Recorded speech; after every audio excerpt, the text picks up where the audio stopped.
Kuwait আবদালিয়া 1 নম্বর গাথা টমেটোর কাজ করতেছি। কুয়েত কুয়েত বৈশা বৈশা টমেটো উঠাইতেছি, দেখছেন? বৈশা বৈশা এই বৈশা বৈশা টমেটো উঠাইতেছি, দেখতেছেন? সব হচ্ছে টমেটো।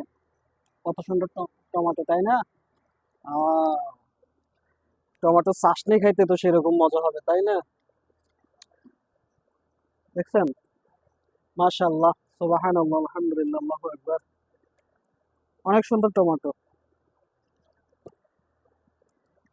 ভাই করি টমেটো খেতে কাম, করি টমেটো খেতে কাম। ওইতে তো হাইতাম না যাই ফোরম্যানগিরি করে, ওই বড় বড় ভালো চাকরি করে। ভাই বদিল্লা এক কথা শেষ। কুয়াতের মধ্যে বদিল্লা দিতাম আছে, বদিল্লা দিতাম আছে, বুঝলেন নি? কুয়াতের মধ্যে বদিল্লা দি, এই যে আমরা সবাই বদিল্লা দিতাম আছে, দেখছেন? বদিল্লা, সব বদিল্লা দিতেছে।